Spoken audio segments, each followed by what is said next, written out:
Oi pessoal, tudo bem? Essa é uma aula de História do Brasil sobre o período da ditadura militar, que também é chamada de ditadura civil-militar ou ditadura empresarial militar ou civil-empresarial militar. Quando nós estudamos sobre os governos populistas do JK, do Dutra, do João Goulart, do Jango, do Jânio Quadros, nós vimos que nesse período já tinha um movimento tenentista forte, já tinha um movimento dentro da Escola Superior de Guerra,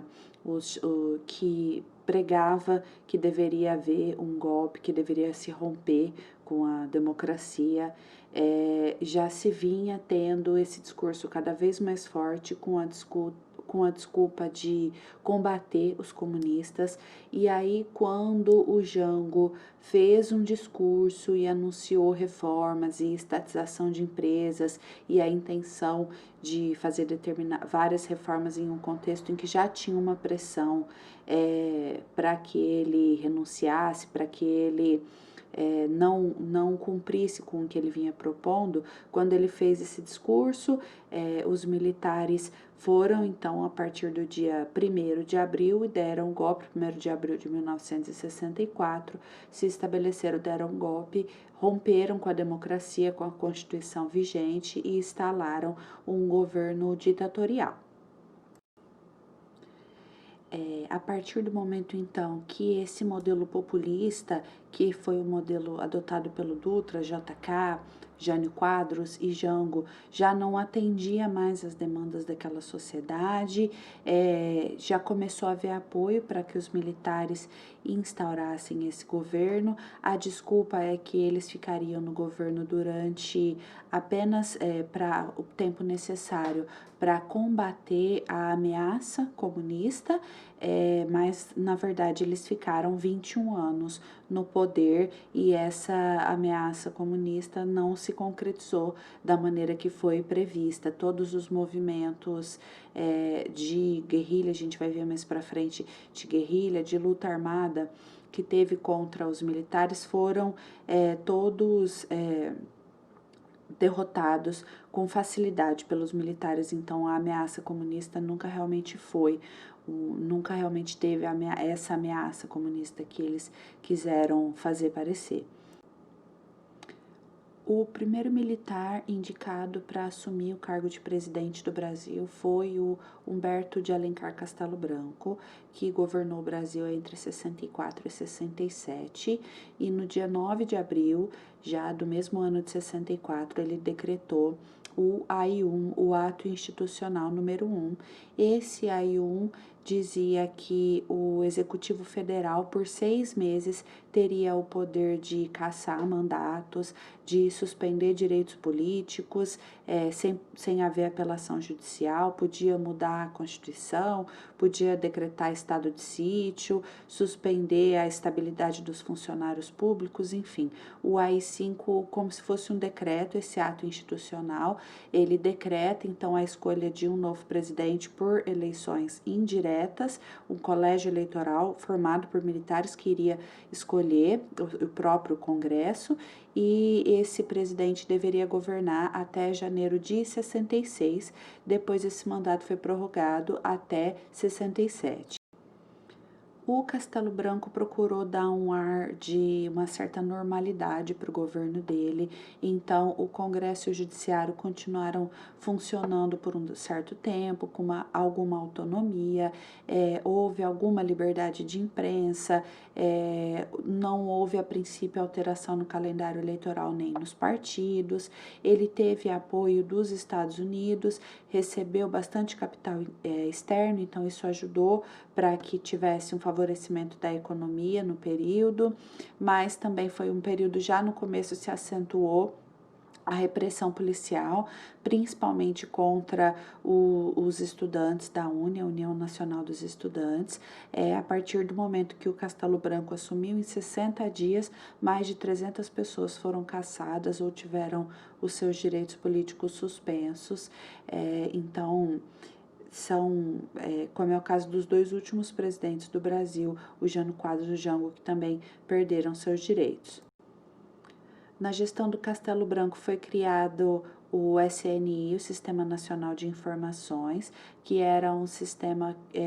que funcionava para coordenar a atividade de informação, de espionagem. Então, ele chegou a reunir mais de 3.000 fichas de pessoas consideradas criminosas ou consideradas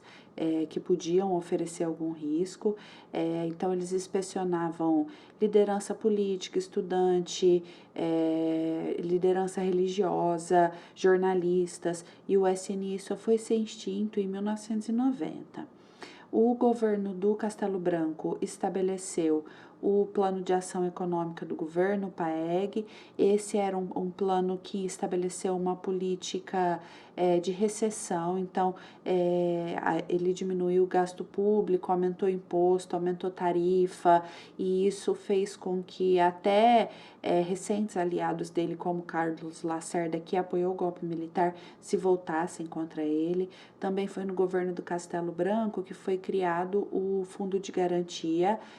do Tempo de Serviço, o FGTS, em substituição ao sistema de estabilidade que tinha sido criado pelo Vargas. De acordo, o sistema do Vargas dizia que depois de um determinado tempo que você trabalhou em uma empresa, você não podia mais ser demitido. O fundo de garantia é como se fosse uma poupança que o trabalhador recolhe todos os meses, o trabalhador paga uma parte, o empregador paga outra parte do INSS que ele paga, e esse FGTS, esse fundo de garantia, é como se fosse uma poupança que ele recebe quando é demitido. Também no governo do Castelo Branco foram editadas várias medidas para o setor rural. Ele criou o INCRA, o Instituto Nacional da Reforma Agrária. Foi no governo dele que foi escrito o Estatuto da Terra, que é bastante contraditório, porque o Estatuto da Terra ele tem um alcance social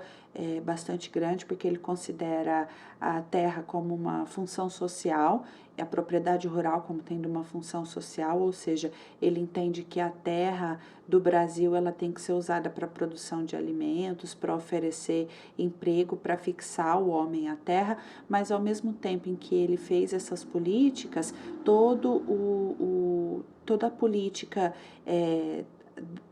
agrícola do governo do Castelo Branco foi voltada para o mercado externo, para produtos de exportação, para commodity como cana, soja, milho, etc. A princípio, o governo do Castelo Branco, então, tentou manter esse ar de normalidade, mas em 65 teve eleições estaduais para governador que estava previsto, e os políticos da oposição tiveram vitória expressiva, principalmente os políticos do PSD, o Partido Social Democrático, que eram aliados do JK, do Juscelino Kubitschek. Principalmente os estados mais importantes no contexto político e econômico. Quem venceu as eleições foram esses aliados dos democratas. Então, isso mostrou que a população não estava tão de acordo com os militares no governo, e ao mesmo tempo que o governo procurava manter uma aparência democrática, ele considerava intolerável essa manifestação de descontentamento por parte da população. E aí, logo depois, nesse mesmo ano, os militares, durante o governo do Castelo Branco, decretaram o AI-2, o Ato Institucional número 2.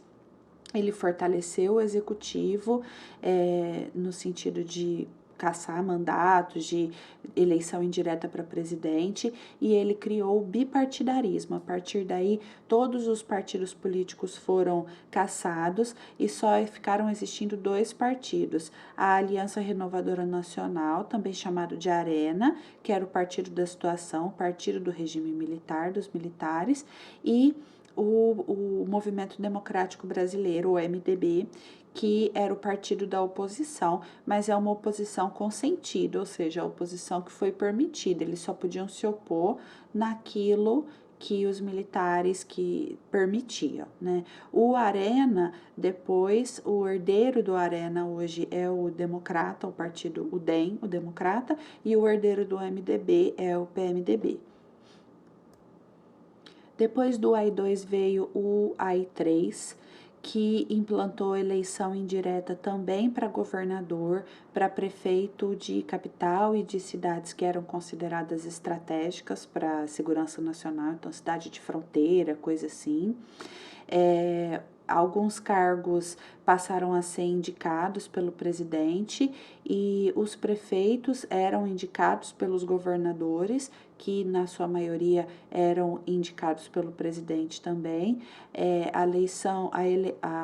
eleição direta só iria ocorrer para cargos do legislativo, vereador, deputado e senador. Mas nos anos 70 essa situação também mudou com a inclusão dos senadores biônicos, que eram senadores também que não eram eleitos diretamente, que eram indicados pelo colégio eleitoral. Nos últimos meses do governo dele, o Castelo Branco também implantou a lei de imprensa, que estabelecia uma censura mais apertada, cerceava mais a informação, e ele também promulgou a Lei de Segurança Nacional, que era um desdobramento direto da doutrina da Escola Superior de Guerra, que restringia várias das liberdades civis. Com isso, baseado nessa Lei de Segurança Nacional, vários parlamentares tiveram seus mandados cassados e o Congresso foi fechado novamente. Com o AI-4, o Congresso foi reaberto, mas agora com todos os membros da oposição afastados, excluídos dos seus cargos, e o Congresso foi transformado em Assembleia Constituinte para criar uma nova Constituição, já que o governo militar não respeitava a Constituição existente, então eles iriam escrever uma nova Constituição. Essa Assembleia Constituinte ficou reunida do dia 12 de dezembro de 66 até o dia 24 de janeiro de 67, mas essa Constituição nova só confirmou o que os atos institucionais até então tinham ditos, né, do A1 até o AI4, do AI1 até o AI4, e reafirmou o executivo fortalecido e o enfraquecimento dos outros poderes. Essa Constituição também estabeleceu pena de morte para crimes de segurança nacional e restrição do direito de greve dos trabalhadores, além da ampliação da justiça militar. Em 67, quem foi escolhido para ser o novo presidente foi agora o Arthur da Costa e Silva. Ele ficou no governo entre 67 e 69. O governo dele é marcado como o governo que começa a chamada linha dura, dos militares linha dura lá da escola de guerra, lá do exército. Ele assumiu o poder dia 15 de março de 67 e ele frustrou muito as expectativas da sociedade brasileira, que esperava que talvez depois de um mandato completo de um militar fosse haver uma volta à democracia e fosse haver eleições diretas. Uma parte da mídia que tinha apoiado o golpe militar lá em 64 se viu frustrada agora em 67, queria a eleição e não teve. Eleição para presidente e para os outros cargos, eleição direta, e aí se voltaram contra os militares, só que agora já era tarde demais, porque estava instalado todo um aparato para que os militares censurassem a mídia e prendessem e investigassem e não permitissem que pudesse vir ao ouvido da população qualquer crítica, qualquer reclamação a respeito deles. No governo do Costa e Silva, também o Estado começou a participar mais ativamente da economia. Ele criou, por exemplo, regulamentou o funcionamento da Zona Franca de Manaus, que é uma zona com desconto tributário, desconto de imposto para empresas, para indústrias que se estabelecessem lá em Manaus. Ele implementou a SUDECO, ele criou a FUNAI em substituição ao SPI, o Serviço de Proteção ao Índio. A partir de 67, as manifestações contra o governo militar ganharam um certo corpo, principalmente em 68, pela a situação, o contexto mundial político da Primavera de Praga, que influenciou, e também pela morte do Edson Luiz, que era um estudante que estava protestando contra a baixa qualidade da comida do bandejão e foi morto, foi protestado enquanto ele foi morto enquanto protestava. Então isso gerou muita revolta por parte dos estudantes e dos artistas, e aí o auge dessas mobilizações ocorreu com a passeata dos 100 mil, que aconteceu dia 25 de julho de 68, como o nome diz, compareceram mais de 100 mil pessoas, entre líderes estudantis, políticos, intelectuais, artistas. Eu coloquei no material para vocês algumas imagens para vocês terem uma noção.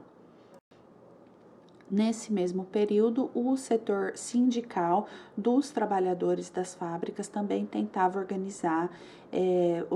se organizar politicamente através de greves. Teve greve na cidade de Contagem e depois em Osasco, em 68. Mas à medida em que cresciam os movimentos de contestação contra a ditadura, o governo foi e apertou ainda mais, tornou ainda mais rigorosas as regras e estabeleceu o AI-5, o Ato Institucional número 5, que diminuiu e dificultou ainda mais as chances de reação da sociedade civil brasileira. O pretexto dado para o ato institucional número 5, o AI-5, que aconteceu, que ele é dito como se ele iniciou os anos de chumbo, o AI-5. A desculpa foi um discurso de um deputado chamado Márcio Moreira Alves contra os militares. Ele pregou que a população boicotasse os eventos do dia 7 de setembro, aquelas passeatas, marchas do Exército que tem comemoração à independência do Brasil. Ele pedia só que a população boicotasse, não participasse, mas isso serviu de desculpa para que dia 13 de dezembro de 68 o AI-5 fosse promulgado, o Congresso foi fechado, o ditador em questão, no caso o Costa e Silva, o Castelo Branco recebeu direito, como que eu posso dizer, direitos totais de tomar a decisão que ele bem entendesse. O Costa e Silva pretendia elaborar um anteprojeto, um novo projeto de Constituição para apresentar em substituição ao AI-5. Ele teve que se afastar por questão de saúde, e aí ele deixou esse projeto para o vice-presidente dele, que era o Pedro Aleixo, que tinha tendências mais liberais. Mas aí, quando ele se afastou, ele foi substituído por uma junta militar, ou seja, houve um golpe dentro do golpe, porque o que a Constituição escrita pelos militares determinava é que quem deveria assumir o governo era o vice-presidente, o Pedro Aleixo, mas eles não deixaram o Pedro Aleixo assumir e colocaram uma junta que governou por 2 meses, até dia 22 de outubro de 69, aí eles alteraram a Constituição de 67, com a reforma constitucional de 69, que às vezes também é chamada de Constituição de 69, que nessa Constituição estavam incluídos todos os mecanismos do AI-1 ao AI-4, que já tinham na Constituição de 67, mais as medidas do AI-5, de fechar o Congresso, de poder total para o ditador, dele não precisar se justificar, dele não poder ser punido, ele era quase um absolutista, quase um rei absolutista, de acordo com o AI-5, e essa reforma constitucional de 69 garantiu isso nos termos da lei. Essa Constituição também estabeleceu que o presidente tinha que ser do Exército e o vice da Marinha, todos do último grau da carreira militar, e que só os oficiais das 3 armas, Exército, Marinha e Aeronáutica, que podiam ser eleitores. E a maior parte dos oficiais, então, nem estava incluída nisso.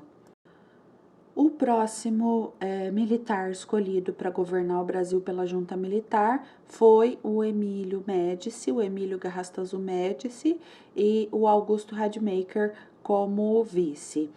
Dia 22 de outubro de 69, depois de 10 meses fechado, o Congresso foi reaberto para referendar a indicação do Médici, que era outro da linha dura, comandante do Terceiro Exército, para a presidência.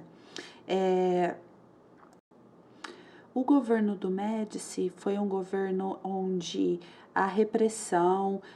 dos primeiros governos antes dele e o uso daquela propaganda dos slogans nacionalistas de Brasil ame ou deixo, toda aquela pressão da ditadura fez com que fosse acirrada a luta armada dos grupos guerrilheiros, até porque não tinha um canal de comunicação direto mais, então o que tinha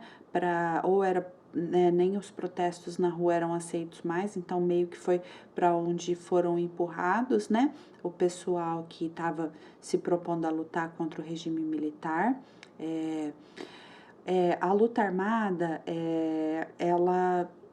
foi então como se uma resposta a essa obstrução dos canais de comunicação da oposição com o regime militar.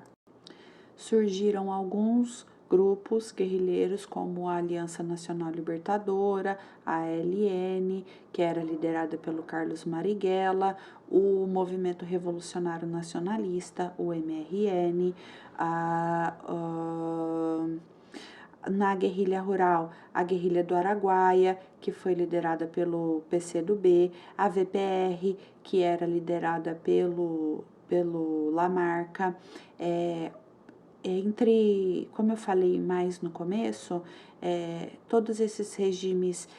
todas essas lutas armadas, elas foram vencidas bem facilmente pelo governo militar. Teve uma ou outra pequena vitória, como foi o caso do sequestro do embaixador americano por guerrilheiros brasileiros que exigiram em troca a libertação de vários presos políticos que foram levados para o México em troca deles soltarem esse embaixador americano, mas na maioria dos casos o exército conseguiu matar todo mundo, entrar nos lugares e prender sem maiores dificuldades.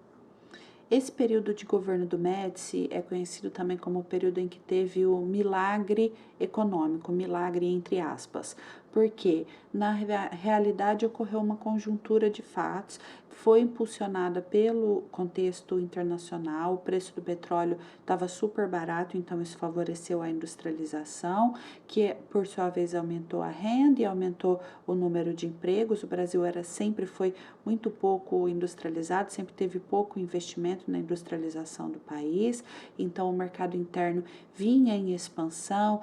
a TV se popularizou, o rádio, nos anos 70 teve a vitória da Copa, o Brasil ganhou, foi tricampeão, se eu não me engano, da Copa do Mundo, então surgiram vários eletrodomésticos, o Brasil já vinha naquele estilo do American Way of Life, de entender a felicidade pelo consumo de eletrodomésticos e bens materiais, então nesse período nos anos 70, no comecinho dos anos 70, houve um boom muito grande na economia do país, que ficou conhecido como milagre econômico, mas isso durou 3 anos, porque em 73 teve uma crise do petróleo que alterou, afetou bastante essa prosperidade econômica do Brasil, porque o preço do petróleo aumentou muito, então isso gerou inflação os salários não alcançavam ao aumento da inflação, então as pessoas foram, apesar do salário ser reajustado, elas foram perdendo renda, o que elas compravam com o mesmo dinheiro a cada dia era menos, então esse é um problema sério e o país ficou bastante endividado depois também, por conta de todos os empréstimos com o FMI e órgãos estrangeiros que os militares fizeram para poder construir indústria, hidrelétrica, ponte, que foram construídas no período. A partir do momento em que essa crise econômica vai ficando maior e vai afetando a vida das pessoas, o principal argumento dos militares para permanecerem no poder, que era o crescimento econômico, vai caindo por terra e as pessoas vão, pessoas que às vezes até então não estavam se colocando contra o regime, não necessariamente apoiavam o regime militar, mas também não lutavam contra ele, agora passam a ficar incomodadas pela questão econômica, por terem diminuição da sua capacidade, do seu custo de vida, o custo de vida é muito alto, então conseguem fazer cada vez menos com a mesma quantidade de dinheiro. Depois vem o governo do Geisel, que governou entre 74 e 79. O Geisel vinha daquela tradição sorbonista, ele não era do linha dura, então ele era um pouco mais democrático dentro da visão do exército na época, então o governo dele é marcado por uma abertura política que ele dizia que seria gradual, lenta e segura. Então, uma maneira de se devolver o poder à população pouco a pouco, retomando as instituições democráticas. Então, primeiro ele amenizou a censura, diminuiu, não acabou com a censura, mas diminuiu, autorizou eleições livres para senador, para deputado e para vereador, e aí essas eleições deram vitória para o MDB, que era o partido da oposição, a oposição consentida. Depois, em 78, o MDB venceu de novo a maioria dos cargos, mostrando, né, o descontentamento da sociedade. A sociedade civil foi se mobilizando e foram surgindo cada vez mais ações em defesa dos direitos humanos e de anistia dos presos políticos e exilados. Foi começando a ser exigida anistia total, ou seja, que todos os presos políticos fossem perdoados e os seus crimes fossem perdoados e que os exilados pudessem voltar ao Brasil. Também durante o período dele, teve várias greves no ABC, começaram com uma greve na Saab Scania dos trabalhadores, começou lá, mas depois se espalhou por vários outros setores, várias outras empresas, na verdade fábricas ali do ABC Paulista, que estavam fazendo greve também, no contexto da luta contra a ditadura e da busca por melhores condições de vida. Só que ao mesmo tempo em que o Geisel propunha essa abertura, tinha uma reação por parte dos militares mais conservadores linha dura que não queriam que houvesse essa abertura. Teve, inclusive, atentado terrorista, e aí, por conta disso, o Geisel foi freando um pouco as iniciativas dele, a perspectiva dele de abertura. Ele freou um pouco as intenções devido aos protestos dentro do próprio exército. Em 78, o Geisel adotou algumas medidas mais liberais, ele suspendeu a censura prévia à imprensa e extinguiu todos os atos adicionais. Teve alguma disputa nas próximas eleições de 79 entre os dois candidatos, o João Batista Figueiredo, que era candidato pelo Arena, Partido da Situação, e o Euler Bentes, que era candidato pelo MDB, que era do Exército também, mas representava uma ala mais moderada. O Figueiredo ganhou essas eleições e assumiu como o último presidente militar dia 15 de março de 1979. O governo do Figueiredo também foi marcado por greves e movimentos pedindo a abertura política e o fim da ditadura. Teve a greve dos metalúrgicos de São Bernardo, que foi liderada pelo ex-presidente Lula. Teve também a Conferência Nacional da Classe Trabalhadora, surgiu a CUT, a Central Única dos Trabalhadores, todos nesse contexto dos trabalhadores e dos operários trabalhando e protestando no sentido da redemocratização do país. Foi criada no governo do Figueiredo a lei de anistia, ela não não ofereceu anistia total, como era pedido, mas ofereceu anistia para a maioria dos prisioneiros políticos e também ofereceu anistia para os crimes militares. Então, ninguém que cometeu crime na ditadura foi punido, nem os militares que torturaram e mataram pessoas e nem guerrilheiros, gente que cometeu atos terroristas ou gente que foi, às vezes, cometeu crimes que nem eram violentos, cometeu crimes chamados crimes de difamação ou crimes, enfim, de falar, protestar, alguma coisa assim. Todos os crimes foram perdoados, então, quer dizer, quase todos eles, os presos receberam anistia e puderam, inclusive os exilados puderam voltar ao Brasil. Vários partidos surgiram com o fim do bipartidarismo, o PMDB, o PT, o PDT, o PTB, entre outros partidos. O Figueiredo pegou uma situação econômica bem pouco favorável, porque ele já pegou o período quando o tal do milagre econômico já tinha acabado, então ele pegou um PIB, um produto interno bruto muito baixo, e uma inflação muito alta, então uma recessão econômica aliada a uma inflação. Os salários estavam muito baixos, as empresas não estavam investindo e o preço das coisas estava aumentando. Em 1982 ocorreram as primeiras eleições diretas para governador desde 66. A oposição elegeu 11 governadores, 10 do PMDB, 1 do PDT e 12 do Partido Democrático Social, o PDS. Em novembro de 83, começou a campanha das diretas já, que foi lançada pelo PT, o Partido dos Trabalhadores. Eles começaram com um comício em São Paulo, em defesa de eleições diretas para presidente, já no ano seguinte, em 84. O